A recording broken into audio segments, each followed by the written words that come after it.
देखिए हर खबर यहीं पर, सब्सक्राइब कीजिए TV9 भारतवर्ष।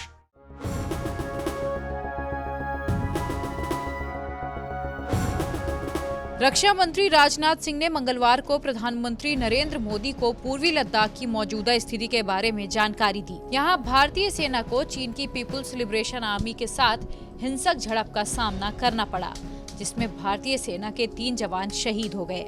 चीनी सेना के भी सैनिक मारे गए हैं। हालांकि सटीक आंकड़े अभी तक पता नहीं चले। 1975 के बाद से पीपुल्स लिबरेशन आर्मी के साथ संघर्ष में भारतीय सेना के जवानों के शहीद होने की ये पहली घटना है। इस पूरे मामले पर राजनाथ सिंह ने विदेश मंत्री S Jaishankar, chief of defence staff general Bipin Rawat और तीनों सेनाओं के प्रमुखों के साथ साउथ ब्लॉक में बैठक करने के बाद पीएम मोदी से मुलाकात की।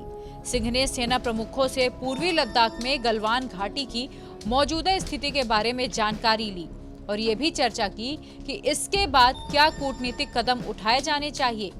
आपको बताते चलें कि भारतीय सेना प्रमुख जनरल मनोज मुकुंद नरवणे को मंगलवार सुबह कश्मीर का दौरा करना था, लेकिन वास्तविक नियंत्रण रेखा पर सोमवार रात हुए घटनाक्रम के बाद इसे रद्द कर दिया गया।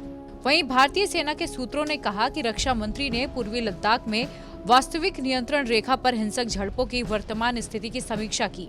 इसमें चीफ ऑफ डिफेंस स्टाफ और तीनों सेना प्रमुख उपस्थित रहे। आपको बताते चलें कि पूर्वी लद्दाख के गलवान घाटी में चीनी पीपुल्स लिबरेशन आर्मी के जवानों के साथ हिंसक झड़प के दौरान सोमवार रात एक अधिकारी सहित 3 भारतीय सेना के जवान शहीद हो गए। भारतीय सेना ने कहा कि हिंसक झड़प के दौरान कोई भी गोली नहीं चलाई गई थी। भारतीय सेना ने एक ताज़ा बयान में ये भी कहा कि वर्तमान में गलवान घाटी में चल रही डी-एस्केलेशन प्रक्रिया के दौरान सोमवार रात हिंसक टकराव हुआ, जिसमें दोनों पक्षों के सैनिक हताहत हुए। हालांकि दोनों पक्षों के वरिष्ठ सैन्य अधिकारी वर्तमान में स्थिति को शांत करने के लिए बैठक कर रहे हैं। वहीं चीन द्वारा सुबह बैठक आयोजित करने का अनुरोध करने के बाद दोनों पक्षों के बीच एक सामान्य स्तर की बैठक चल। फिक्र आपकी, सोमवार से शुक्रवार रात 9 बजे सिर्फ TV9 भारतवर्ष पर।